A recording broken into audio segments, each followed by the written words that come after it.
Bapak, Ibu, Saudara-saudari, adik-adik para sahabat Tuhan Yesus di Paroki Santo Yosef Medari dan di Stasi Santo Thomas Sehegan, juga para sahabat Tuhan Yesus dimanapun Anda berada, berkah dalam, salam semangat, sehat selalu, tetap berbahagia dan tekun berbuat baik. Marilah kembali kita belajar ilmu sejati pada hari Senin tanggal 6 November tahun 2023, hari biasa pekan ke-31. Kita mengawali belajar ilmu sejati dengan berdoa dalam nama Bapa, Putra dan Roh Kudus. Amin. Allah Bapa yang Maha Kuasa dan Kekal, belas kasih-Mu Kau peruntukkan siapa saja. Kami mohon semoga janji-Mu kepada semua orang Kau wujudkan sekarang ini, dan semoga kami dapat menyaksikan betapa besar cinta kasih-Mu kepada umat manusia dengan pengantaran Tuhan kami Yesus Kristus Putra-Mu yang hidup dan berkuasa bersama Dikau dalam persatuan Roh Kudus, Allah sepanjang segala masa. Amin.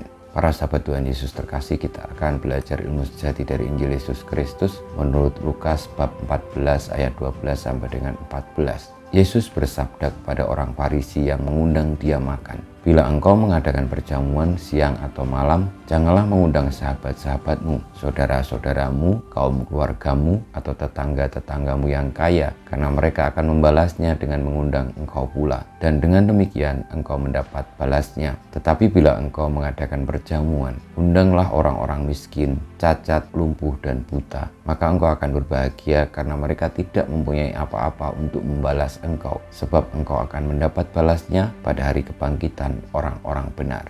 Demikianlah sabda Tuhan. Terpujilah Kristus. Saudara-saudari, Bapak, Ibu, adik-adik yang terkasih di dalam Tuhan, sabda Tuhan Yesus yang kita dengarkan dalam bacaan Injil tentang Tuhan Yesus yang bersabda kepada orang Farisi yang mengundangnya makan di rumah. Tuhan Yesus bersabda bahwa kalau seandainya mengadakan upacara, pesta, mengundang makan, sebaiknya janganlah mengundang makan orang-orang, sahabat, teman, saudara yang kaya saja, tetapi lebih-lebih mereka yang miskin, yang cacat, yang sakit, yang kekurangan. Karena orang-orang yang miskin, yang cacat, yang sakit tidak akan bisa membalas, mengundang kembali, sehingga kebaikan yang diberikan kepada mereka akan dibalas dalam kehidupan kekal setelah perjalanan hidup di dunia ini selesai. Namun yang terjadi sekarang ini bahwa sabda Tuhan ini masih sangat relevan, karena seringkali orang lupa bahwa yang terpenting dalam hidup ini adalah bagaimana kita mempersiapkan hidup kekal, bukannya lalu menghabiskan hidup dunia ini untuk dirinya sendiri sehingga tidak memikirkan kehidupan kekal.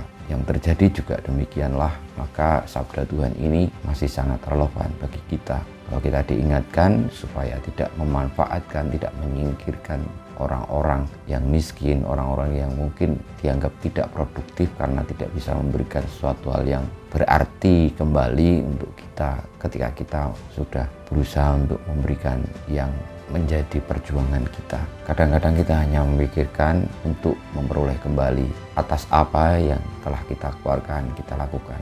Tuhan Yesus mengajarkan supaya kalau kita mengabdi, kita memberikan sesuatu, janganlah menuntut apapun balasannya. Karena kalau kita tidak mendapatkan balasan di dunia ini karena kita berbuat baik, kita melindungi, menjaga, peduli pada orang-orang yang lemah, yang miskin, yang cacat, yang menderita, nanti akan mendapatkan balasannya saat di surga. Kita mohon berkat Tuhan, kemuliaan pada Bapa dan Putra dan Roh Kudus, seperti pada permulaan, sekarang, selalu, dan panjang segala abad. Amin.